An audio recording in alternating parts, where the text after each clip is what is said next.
Fiona leaned back and crossed her black cowboy boots over each other.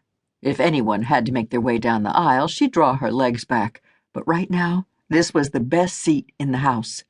No one in the City Hall council chambers was going anywhere. She should have brought popcorn. On the stage, Mayor Finley's face was turning a deep purple, a stark contrast to her perennial all-yellow outfit. She spluttered, "Albert Romo, this shouldn't even be an issue. Nudity is something one indulges in on the way from one's bedroom to the shower, not at the corner of Main and 3rd. Albert Romo, his face as creased as his overalls, said, "You're right, Mayor, but it's the damn tourists." Old ranchers like Albert didn't ever say the word tourists without prefacing it with damn. Fiona figured it was probably something they learned in the back room at Tilly's, where they hung out most mornings drinking coffee and gossiping. The mayor said, "The tourists aren't the problem here. What we're talking about is outlawing public nudity on our public beaches." Albert clapped his hands together. "But they're the ones that started this. They come, they decide Pirates Cove is the best place around to drop their skivvies. Then they put it on the internet, on those websites." Fiona watched the mayor take a deep breath and push the errant gray strands of hair back from her temples. "Make your point, Albert." "Once it went online, we got famous. Those sites even tell you where to park. Did you know that?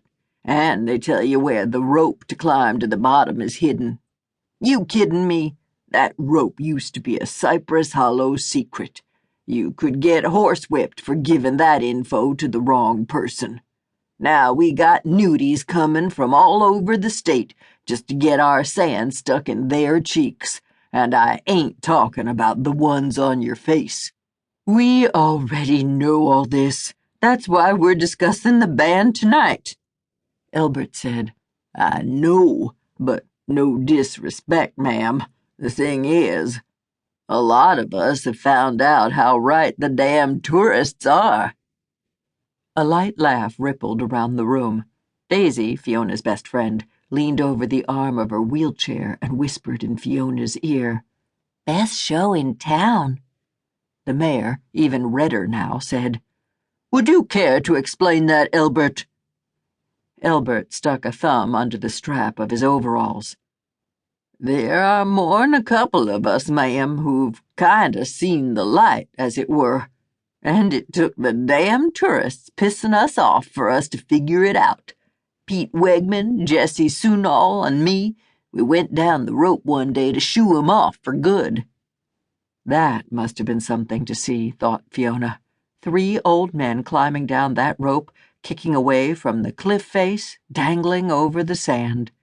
It was something Fiona hadn't done in years, and she was an easy 40 years younger than the youngest rancher in question.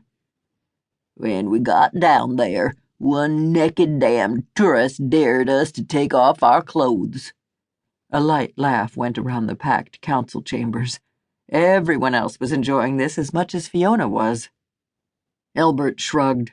"Don't knock it till you tried it, is what I always say. And I'm here to say the body is a beautiful thing." He unclipped one strap of his overalls. "And to feel the sun where it don't normally shine, to feel the ocean breeze caress well, let me tell you, it's nice." He unfastened the other strap. Gasps rose to meet the sound of giggles in the room. Fiona whispered to Daisy, "He wouldn't." Daisy just shook her head. Albert's overalls hit the polished wooden floor of the city chambers. His faded blue engineer's cap was next to come off, his gray buzz cut standing at attention underneath. Then he started undoing the buttons on his blue button-down shirt. One by one, the buttons opened. His chest hair was as gray as the hair on his head. Daisy held her hand over her eyes. "I can't. I just can't."